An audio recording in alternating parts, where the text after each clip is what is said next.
채살, 버릇, 여든간다, 습관이 답이다. 깡샘TV입니다. 네, 안녕하세요. 깡쌤입니다. 9월 27일인데요. 오늘 여러분들한테 간단하게만 삼성전자, 왜냐하면 저희 장인어른도 가지고 계시고, 그리고 직장인분들, 주식에 관심 없는 분들도 주변 지인분들이 보면 삼성전자 그냥 사놨어요. 그리고 또 매월 조금씩 적금 주듯이 우리나라 대표 기업이니까 사놓고 있습니다. 이럽니다. 그렇다면 과연 삼성전자로 개인들은 수익을 내고 있을까? 이런 얘기입니다. 그리고 중요한 거, 어떻게 대응할 것인가? 삼성전자에 물려있다면 어떻게 해야 되는지 자꾸 말씀드리는데도 개인들이 대응을 안 하다 보니까, 그래서 간단하게 한번 확인해 보겠습니다. 오늘 기사인데 국내의 증권사들이 삼성전자 목표가를 줄줄이 하향하고 있다. 장부가 수준으로 해가지고 바닥권 근접했다. 이런 얘기도 합니다. 근데 여러분들, 우리가 초보분들이나 또는 직장인분들은 그냥 사고 있고 회사가 좋다라고 재무제표만 보고 삽니다. 내용들을 잘 모른다, 이런 관점인데, 다른 얘기들보다 목표가를 많이 낮추고 있는데 실적 이야기를 한 가지 하면 이겁니다. 골드만삭스가 유일하게 목표가를 내려도 좋다, 그래도 더 사야 된다, 이렇게 얘기를 하는데 3분기에 영업이익이 13조 3천억에서 아무래도 11조 8천억으로 낮췄다, 기존보다. 그래서 메모리 반도체 업황이 하락세다, 요런 걸 고려했다, 요런 얘기를 합니다. 그러면서 한 가지는 뭐냐면, 그러면 삼성전자를 예전에 개인들이 뭐라 그러냐면 매일 사서 내릴 때 사가지고 오를 때도 팔고 한다, 이렇게 얘기를 합니다. 과연 진짜일까? 개인들이 벌었을까? 여러분들, 요 기사를 보면 이게 저저번 주 기사인데, 올해 들어가지고 외국인들이 거래소에서만 12조를 팔았습니다, 주식을. 근데 그 12조 판 것 중에 삼성전자만 9조를 매도했습니다. 그러니까 지금 외인들이 올해 2022년 1월 1일부터 증시가 시작하면서 올해 판 주식들 중에 삼성전자가 9조입니다. 9조. 이것 때문에 오히려 지금 착각하고 삼성전자를 마구 사면 안 되는 겁니다. 마구 사면 안 된다. 그렇다면 여러분들, 한 가지 어떻게 대응해야 될까? 이런 관점이 있습니다. 어떻게 대응해야 되지? 삼성전자를 나는 매월 사고 있는데. 그래서 여러분들한테 오늘 팁을 드리는데, 핸드폰으로도 가능하고, 그리고 아예 차트를 못 보시는 분들도 요거 하나는 설정해놓고 꼭 보셔야 됩니다. 예전에도 한번 설명드렸었는데 잘 안 보시는 것 같아요. 자, 먼저 삼성전자를 이렇게 보시면 어떤 얘기를 하냐면, 사람들이 이렇게 일봉을 한번 볼까요? 이렇게. 요때 어느 분이 댓글에 글로 이런 얘기를 했어요. 이때 삼성전자를 분할로 막 샀더니 그 다음에 어떻게 됐어요? 주가가 올라가더라, 이겁니다. 요 자리에 올라가서 개인들이 똑똑해졌다, 이런 얘기를 합니다. 여기서부터 이렇게 사가지고 그래서 주가가 위로 올라가가지고 이렇게 올라가서 여기에서 또 팔아먹고 해가지고 개인들이 이익이 많이 났다, 삼성전자로. 그래서 똑똑해졌다, 이런 얘기를 합니다. 근데 그분한테 죄송하지만 주식을 더 공부해야 된다. 왜? 이렇게 보시면 어떻게 되있죠, 여러분들? 이렇게 보시면 요게 여기서부터가 1월 1일입니다, 여러분들. 요 자리부터가. 요 자리부터 지금 오늘까지 자리를 보시면 이렇게 내리기만 했어요, 주가가. 근데 개인들이 이렇게 한번 갖다 놓고 한번 볼게요. 개인들이 주식을 오늘 날짜 기준으로 놓고 1월 1일부터 오늘까지 보면 산 물량이 얼마예요, 여러분들? 17조를 샀습니다. 17조 9천억. 이 앞에 일자가 지금 안 보이는 겁니다. 그리고 외인들이 10조 넘게 팔았네요. 그리고 기관이 8조 팔았습니다. 거의 17조 9천억을 외인과 기관이 파는 동안 개인들이 다 사준 겁니다, 여러분들. 그 얘기는 어떤 얘기냐면, 개인들이 절대로 지금 돈을 못 벌었다. 왜? 이 자리에서부터 매월 돈 생길 때마다, 빠질 때마다 개인들이 계속 산 겁니다. 18조 가까이 사줬어요. 즉, 이 자리에서 사신 분들은 몇몇 분, 10분 중에 한두 분은 아닐 수 있겠지만 대체로 전부 다 뭐예요? 물려가지고 물타기 한 겁니다. 물타기 한 거고, 여기에 올라왔어도 평단 자체가 워낙에 높아가지고 위에서 많이 샀기 때문에 못 팔아먹었어요. 또 내린 겁니다. 지금도 물려있는 겁니다. 그렇기 때문에 여러분들이 지금부터 그러면 삼성전자를 안 가지고 있던 분들은 이제는 팔아도 되나? 이런 생각할 수도 있어요. 지금부터는 팔고 우리가 가져가도 되나? 이런 생각할 수 있습니다. 다만 월봉을 보시면 어떻죠? 코로나 이후로 쭉 올랐던 주가가 코로나 때 쭉 한번 밀렸다가 그 다음부터 쭉 올라왔습니다. 그리고 10만 삼석을 외치면서 쭉 밀렸거든요. 이렇게 밀려왔고, 이 지지라인, 소위 말하는 많이 상승을 초입했던 초기까지 와 있는 겁니다. 코로나 직전까지. 그렇기 때문에 지금 제가 보는 관점은 이겁니다.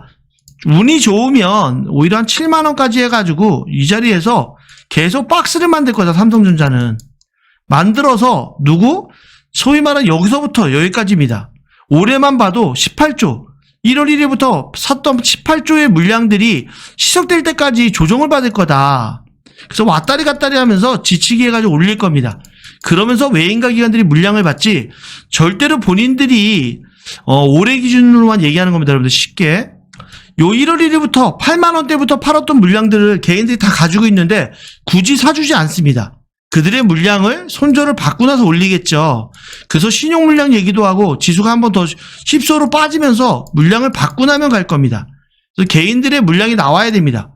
저 18조가 최소한 손절이 5조, 6조, 3분의 1 이상 나와야 됩니다. 그 물량을 받고 나서 올릴 겁니다.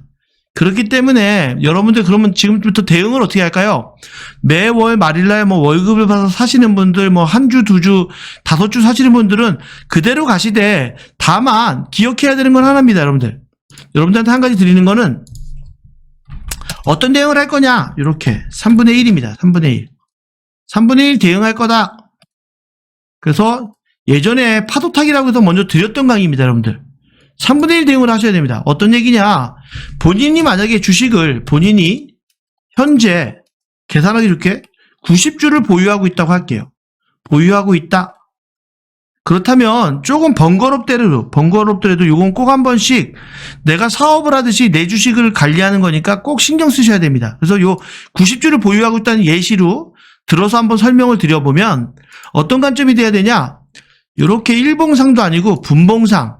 핸드폰에서도 분봉이라는 게 있습니다. 그 분봉상, 그 분봉을 15분봉으로 설정을 하시고요. 이 15분봉상 단순합니다. 120선 위로 올라오면 주가가 올라오는 날, 이렇게 올라오는 날 90주 중에 3분의 1, 30주를 10주 이렇게 내놓으라는 겁니다. 만약에 내가 여기 이렇게 두 번 내놓고 이 위에 내놨는데 여기 안 팔렸어요. 여기까지만 올라와서. 그럼 요건 안 되는 겁니다. 다만 팔린 물량 요 두 개를 120선 아래에서 나머지 3분의 2는 절대로 팔면 안 됩니다, 여러분들. 3분의 2는 팔면 안 돼요. 3분의 1만 하고 여기에 팔린 물량들, 요 물린 금액, 10주를 팔았다, 10주 팔았다, 10주 주문하는 게 아니라 요 판 금액만큼, 팔린 금액만큼 이 120선 밑에다가 또 놓는 겁니다, 이렇게. 사지게끔.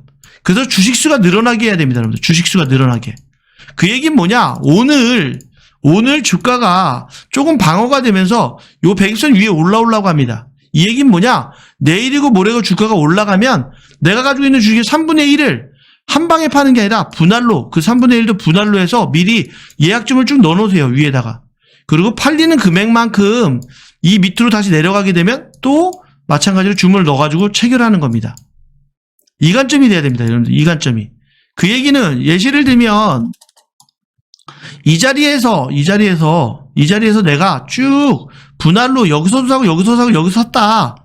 그래서 조금씩 적금 좀 사놨는데 얘가 여기서 올라가더라. 그래서 한 번 매도, 두 번, 세 번 내놨는데 여기에서만 매도가 됐더라. 그러면 이 한 번은 뭐예요? 이 120선 밑으로 내려가면 이 밑에서 사는 겁니다. 다신 어떻게 해요? 팔린 금액만큼 또 주문을 누르면 한 주고 0.5주고 늘어날 겁니다. 그리고 여기서도 마찬가지죠. 여기서도 한 번, 두 번, 뭐 세 번 내놨는데 팔렸다. 그러면 절대로 여기서는 안 삽니다. 언제? 이 밑에서 사는 겁니다. 밑에서. 120선 밑에서 사야 됩니다. 그리고 내가 처음 팔았던 단가보다 밑에서. 아니면 위에 게 팔렸다 그러면 한 번만. 그 두 번째는 요거보단 더 밑에서. 주식수가 늘어나게끔. 여기도 마찬가지입니다. 왜? 당분간 삼성전자는 어쩔 수 없이 여러분들이 말씀드리듯이 얘는 올라가더라도 이 구간에서 이렇게 보시면 이 구간에서 박스를 만들 거다 이겁니다. 박스를 만들 거다. 여기가 강력한 지지라인이 맞기 때문에 박스를 만들 거다 이 관점입니다. 그리고 신규로 사시는 분들도 한 방에 몰빵으로 지금 저점이다. 한 번에 사지 마라 이겁니다. 왜? 계속 왔다 갔다 할 거기 때문에. 그리고 만약에 내일 내가 몰빵을 해서 사신 분은 내버려두면 안 됩니다. 그분도 마찬가지로 올라가면 15번 30선 위로 120선 위로 올라가면 3분의 1은 팔고 또 내려오면 사고 해야 됩니다. 지그재그 할 거기 때문에. 그래서 여러분들 절대로 삼성전자 그냥 두시면 안 됩니다. 그냥 내가 소중한 돈을 들여서 산 건데 그냥 언젠가 올라가겠지 내려가겠지 이런 관점을 절대로 두시면 안 되고 대응하시기 바랍니다. 대응하는 여러분들 되시기 바라고요. 오늘 저녁 시황 영상 또 마찬가지로 7시 반에 올려드리도록 하겠습니다. 절대로 여러분들 그냥 내버려두면 안 됩니다. 이자 금리 계속 올라간다 그러죠.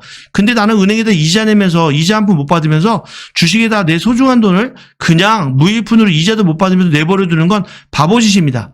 대응하고 그리고 그 맞게끔 내 자산을 늘리는 방향으로 학습하고 공부하는 여러분들 되시기 바랍니다. 항상 시청해주셔서 감사하고요. 열심히 한 깡쌤이 되도록 하겠습니다. 감사합니다.